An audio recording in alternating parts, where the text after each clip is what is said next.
Chapter 8, Episode 17. The Carrot and the Stick. Back at the watchtower, Reinbach and Sebas had set up camp for us. "You're back. What slime was it this time?" Reinbach asked as he worked on one of the tents, all too familiar with my modus operandi. I relayed what I had found out about my new slimes through my appraisal and trial runs. "Grave slime. Never heard of it. I'm sure it's another new species, with a very intriguing set of abilities," said Reinbach. "A slime that lures undead and preys on them. This evolution could not have come at a better time," Sebas said. "Probably because that's been their main diet for this journey," I speculated. "We saw those abilities in action, there's no doubt about their effectiveness," Remily said. "I'm more interested in their resistance to cursed energy. Could they consume cursed energy along with the undead and neutralize it?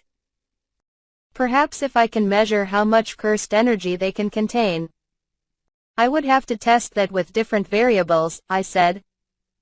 "If that pans out, grave slimes will be extremely valuable," Remily added.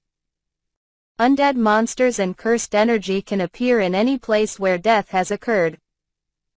The greater the number and severity of deaths in the area, the more likely it was for them to materialize.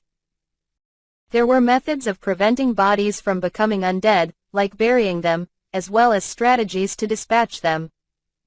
Rarely did undead monsters become a problem in populated areas, but humanity isn't perfect." We were gazing out over the former prison, now in ruins because the facilitators had failed to prevent or deal with the emergence of undead. The City of Lost Souls was one of the most extreme examples, but there were numerous spots around the world more prone to produce undead monsters and cursed energy. Grave slimes could be very useful in any of those places. "The lay to rest skill is what I'm most curious about," Sever said. "If they can store and carry any corpse or carcass, it would be a game changer to have one accompany every knight's order and military operation. When hunting monsters, knights are allowed to take any monster parts and cash them out in addition to their pay. If there's no room to pack them, though, they're forced to leave them behind. The ability to bring back as many parts as possible will improve their payout and, naturally, their morale. Not to mention returning home the knights who pass away during missions." "I see. No one would want to leave the body of their fallen compatriot behind. It may make taming undead monsters easier," said Reinbach. The adults were giving me new perspectives on the grave slime, but his was the most unexpected. "You can tame an undead?" I asked. "They are monsters, after all. It is possible, though few prefer to. Taming a humanoid corpse is especially frowned upon. Those who do are almost always turned away from inns, and even barred from entering some cities. Even without the stigma, their only useful ability is their regeneration. It's difficult to make it worth your while because of their weakness to sunlight, their smell, and the backlash you would face in society," Reinbach explained. "Makes sense," I said. "I wouldn't want to tame one anytime soon. Does anyone really go through with it? I've tried it once to test my aptitude as a tamer. Had no desire to maintain that contract, but there are some tamers who are only compatible with the undead. Those who research undead monsters may be forced to tame one for that purpose." I doubted that researchers of the undead were treated much better than those who studied slimes. If they found out about grave slimes, could they keep their subjects of research stowed away when they didn't need the monsters around? Maybe not. "The grave slimes may be more versatile than I thought," I said, setting aside all the ideas percolating in my mind. "Slimes multiply the more nutrients they get.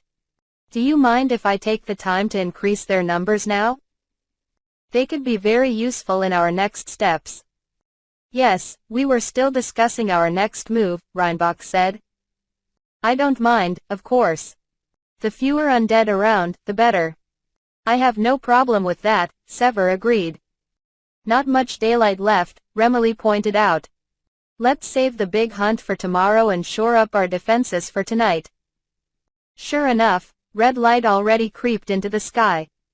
With the city of lost souls right under our nose, I expected we'd face a much larger horde tonight than we had the night before. So we set up the same defense perimeters. Slime-based stone walls and barbed wire that circled the open area before the watchtower. The only staircase leading up to the watchtower was blocked off by the Emperor Scavenger slime. Placing grave slimes behind it would stop any undead monster on the ground. Even if the Emperor slime were to encounter more undead than it could absorb at once, it would pass them onto the grave slimes or throw them off the stairs. Can grave slimes absorb the flying undead too? I wondered. I'd seen them absorb zombies and skeletons, but I hadn't seen a grave slime encounter a wraith or wisp yet. If the grave slimes could absorb them, I could incorporate them into our defense in the air. Considering that wraiths were not corporeal and wisps were basically floating balls of fire, I wasn't sure. It would have to be trial and error. As the sun set further, more and more undead showed themselves. Chief among them were the wraiths and wisps, flying up through the roofs of the old prison buildings. From afar, I could almost pretend they were fireflies bedecking the night. I guess those are embers of life too, I muttered to myself. How poetic. I turned. Oh, Mr. Sebas. His comment, rather than the fact that he had heard mine, made me blush. The wraiths will approach us once it's darker, he said. Please come in. We have dinner ready. Thank you. I followed Sebas into the holy space and felt a tangible difference in the air as I crossed the threshold. Breathing was easier, which made me realize how much difference purifying cursed energy can make. Miss Remily, this spell is amazing, I said. You can really feel it when you come in, can't you? I made sure tonight's is stronger than yesterday's. Let's have a relaxing dinner. Remily took the lead in reaching for one of the instant meals in the pot. As soon as she tore the bag, something happened. A group of undead flying above the city nearby came straight towards us, as if they were drawn to the camp by some force. I even checked the grave slimes to make sure none had activated the Attract Spirits spell. As I kept an eye on them, they hovered right above us. Although they were kept at bay by the Holy Space spell, they showed no sign of trying to attack the slimes on the outside, only floating in place. Like they were watching us. Ryoma, don't worry too much about them. This happens a lot, said Sever. Really? The undead are influenced by the emotions and thoughts they possessed when they were alive. And starvation was one of the methods of execution here. Hunger and thirst must linger in them. Many undead flock to you if you show that you have any kind of food, he explained. That makes sense, but this is kind of awkward, I said. Only natural, Reinbach said. Who can enjoy a peaceful meal in the face of starving souls, even if they are criminals turned monsters? I'm not sure I'd enjoy the company of anyone who could. Knights usually lose their appetite during the first meal they take here, Sever joined in. The more time you spend eating, the more difficult it becomes. The best remedy is to chow down on your food fast. After hearing this, I focused on eating my dinner. It only made sense that we finished our meal more quickly and quietly than we were accustomed to. They haven't left, even though we finished our food, I noted. Perhaps they think we have more, Sebas said. Even after our meal, the undead floated around the perimeter of the spell, almost like they were begging. Although they were harmless at the moment, they made me uneasy. Precisely because I was in a safe space with spare time, my eyes kept drifting up to them. Now I realized that our competition last night had been an effective distraction. Would they go away if we gave them food? I asked. Dead criminals still suffering from hunger and thirst reminded me of the Buddhist gaki, hungry ghosts. Some regions or households in Japan held a ceremony called Sagaki during the summer, when they would offer food to the starving spirits in hopes of accumulating good karma. Wondering if there were similar customs in this world, I asked the group about it. Sometimes we offer flowers or alcohol to wish the dead a peaceful rest. Never with the undead, though. They are dangerous. Most people would choose to hunt them or run from them, Sebas said. Besides, the undead can't be satiated by food, said Sever. Every year, a rookie or two would give them a part of their rations. The monsters tried to eat it. Zombies picking up and dropping the food in front of them with arms that hardly moved. Skeletons tossing the food into their skulls only to have it fall out from under their ribs. And wraiths and wisps are incorporeal and so are helpless. Overall, it only made it harder for us to watch. I see what you mean, I said. Sever had seen these pitiful monsters trying to sat their insatiable hunger year after year. Maybe he had even tried to feed them himself, from how much pity I could hear in his voice. Is it just easier to hunt them down, then? The moral debate tugged and pulled at my mind as I spotted a particular wraith. Like the other wraiths, it was a blurry silhouette of a human with no distinguishable face. But while the other wraiths wandered to and fro, this one seemed to stand just at the edge of our holy space, staring at us. What is it doing? I asked. Who knows? There's no guessing the logic behind the behavior of any undead, Sever replied. Higher-ranking undead sometimes have a sliver of memory from when they were alive, but even then they have no intelligence. Remily chimed in. If you're curious, why don't you try taming it? You may find out something, said Reinbach. A taming contract did allow me to sense the emotions of slimes who couldn't speak to me otherwise. I assumed this would be the same for the undead. Besides, I wanted to see if I could tame an undead, in case I ever came in contact with an undead slime in the future. I walked to the edge of the holy space, as close as I could get to the motionless wraith. There, I tried casting the taming contract. Snap. I could almost hear it. What happened? Sever asked. It didn't work. With slimes, I can tether them with magical energy without effort. With the wraith, it felt like the tether was torn. I felt rejected, like I'd extended my hand for the wraith to shake and it slapped it away. Indeed, that is a failed connection. You must be very incompatible with wraiths, or perhaps with all undead. Most tamers describe an unsuccessful contract as feeling some resistance or as the tether not connecting. I'm not sure if your incompatibility is only with wraiths or with the undead overall, Reinbach said. To figure out which was the case, I asked the Grave Slimes and Emperor Slimes to allow them to pass so I could try to tame a zombie and a skeleton making their way up the stairs. I felt the same tearing sensation with both. Apparently, undead monsters and I were oil and water, no matter which individual I tried to tame. I also noticed that each rejection felt a little different somehow. I couldn't explain how, but it bummed me out. Even if the only salvation for the undead was taking them out. Could I try giving them food? I asked the group. I'm sure they'll swarm it, but I'll take care of them if the food doesn't help. I won't stop you, said Sever. Knock yourself out, Remily agreed. Now that I had their permission, I crafted a large hearth with earth magic from a chunk of nearby soil. I produced some firewood and potatoes I'd packed in the item box just in case we needed them. Noting how the undead monsters took immediate notice of the potatoes, I lit the firewood in the hearth. You're going to the trouble of cooking for them? Sebas asked. No, once the fire's big enough, I'll throw the food in the fire.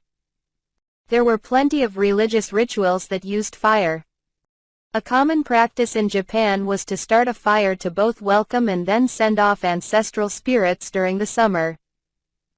In Hinduism, monks sometimes fed offerings of flowers and food into a fire before a divine statue. Japanese Buddhist altars were adorned with incense because deities are believed to feed on the scent of it.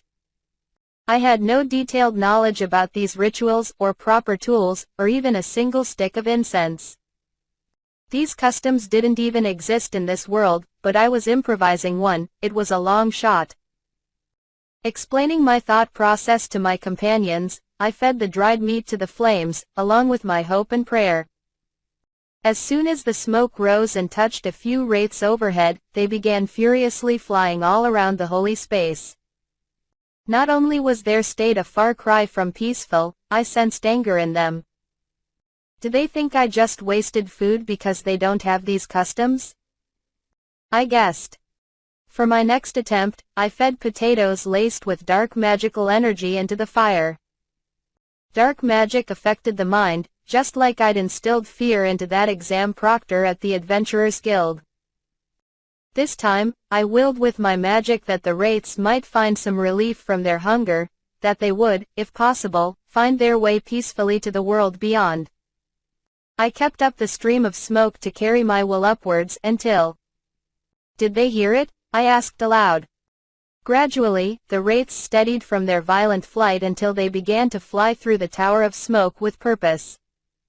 That looks like a success. You had to turn the food to smoke? Reinbach asked. Just burning it won't do the trick. Think of it as a dark spell of its own kind, said Remily. How do you mean? I asked. Did I really create a dark magic spell in the spur of the moment? For every spell, you need a firm grasp of its concept, Remily said. For example, I know a spell called Shadow Needle. It's similar to Earth Needle, but no natural shadow will turn into a needle and pierce someone, will it?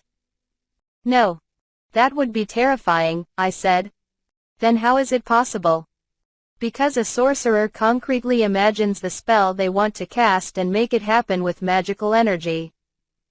In order to make your imagination more vivid and real, you need a firm grasp on the concept of the spell. According to Remily, understanding the underlying logic of a spell made it more efficient and effective. By the same token, a sorcerer could cast any spell with the most basic concept in mind as long as they didn't mind spending a lot more magical energy than they had to if they had a better understanding. Just now, your concept of mourning the undead manifested, through dark magical energy and the fire, a unique dark spell that could actually feed the undead. The only other ritualistic spells about the undead that I've seen tried to turn dead bodies into undead, or even tried to make the spellcaster undead while maintaining their mind and tricking death. Most of the time it's a foolish attempt that goes wrong. There are some cases where those were partially successful, though, so I'm not surprised yours went well. I mean, you always tweak spells as you cast them, Ryoma. Why are you surprised now? Remily was absolutely right, so I had no response. Looks like they're hungry for more. Oh. Thank you, I said. I'd only fed a slab of meat and a single potato to the fire, and now they were little more than charcoal. I added more food, dark magical energy, and prayers to the flames and sent more and more smoke skywards. After continuing this process for some time, one of the now countless wraiths hovering above stopped right in front of me. Are you? I wondered if that was the first wraith I'd tried to claim, but I wouldn't get a chance to ask it. The wraith's expression was still indistinguishable, but just for a moment, it looked peaceful. Just as I suspected that I'd imagined the emotion on the wraith's face, it vanished into the smoke. May their next life be filled with happiness, I wished. Maybe I felt this way because I had died once myself. Watching the undead fade away one by one, I wished for their peace beyond. At the same time, I hardened my resolve to take out any undead that didn't vanish this way by force, and to not feel guilty about it.